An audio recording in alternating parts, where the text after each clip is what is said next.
Allez, Thomas Dutronc, la dernière fois que vous êtes venu ici sur la scène du Zénith de Pau, c'était avec votre père. Là, vous êtes en solo, enfin presque en solo, parce qu'on voit quand même, il y a du monde autour de vous. Ouais, il y a du monde.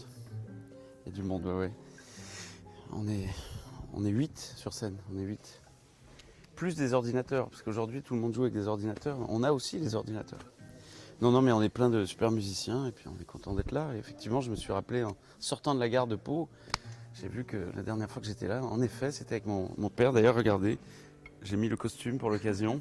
Parce que là, vous m'interviewez à la balance, alors j'ai pas encore mes affaires, elles sont au pressing encore.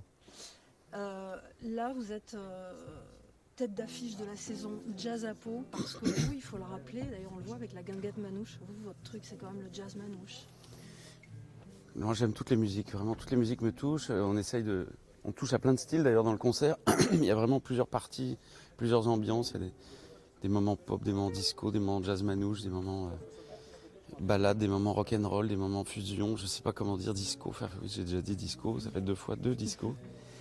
Mais après, le jour où j'ai découvert Django Reinhardt, qui est un guitariste, on a la chance qu'il était français, enfin manouche, mais vivant en France.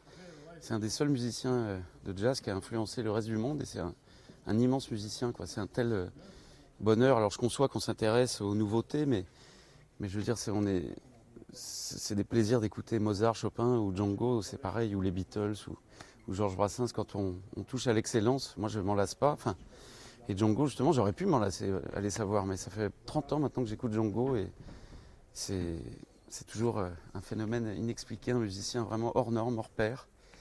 Et donc c'est Django que j'aime. Après, voilà, il se trouve que dans le milieu du jazz manouche, j'ai pu rencontrer Rocky là, à l'arrière, qui est un grand ami depuis longtemps, qui est d'origine manouche, qui est un grand guitariste, qui a un niveau international. On a joué ensemble avec Diana Krall, on a fait des bons trucs.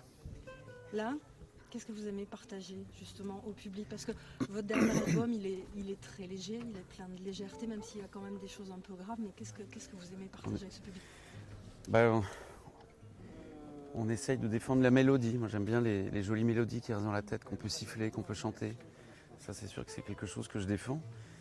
Après, je raconte mes histoires et c'est aussi un prétexte pour s'amuser, pour que ça tourne, pour rentrer dans la musique, en fait, pour que la musique nous fasse voyager. Moi, c'est sûr qu'en France, on a une tradition plus littéraire. On le voit aujourd'hui avec la musique urbaine qui est quand même très axée sur le texte. Moi, j'ai grandi avec de la musique et donc je me sens un peu plus anglo-saxon. Je tape des mains en contretemps, je suis plus anglo-saxon que français. Les Français sont un petit peu bavarois au niveau du sens du rythme, hein, c'est un peu la Bavière, tout ça. Le motet. Donc voilà, donc nous on est content quand la musique, quand la sauce prend et que ça décolle et que ça va ailleurs. Donc ça c'est ce qu'on recherche à faire. Donc on cherche un partage d'abord sur scène entre nous avec les équipes et vraiment un partage avec les gens. On les amène dans notre univers. Parfois, j'ai des copains qui disent qu'il n'y a que moi qui fais ça, cette espèce de vulgarisation parfois d'une musique un peu plus savante pour des gens qui. Mais je fais tout pour que ça ne devienne pas chiant, plombant, trop long. Enfin, voilà, je suis très conscient quand ça devient un petit peu du nombrilisme musical, donc je fais attention. J'ai évité le gros mot parce que sinon je pensais à autre chose, une pratique solitaire. Mais... Parce que là, c'est vraiment partager le plaisir, justement. Oui, voilà, c'est ça. Pas de plaisir solitaire sur scène. Voilà. Ok, très bien. Merci beaucoup. Merci. Infiniment. Merci. Très bien. Est-ce que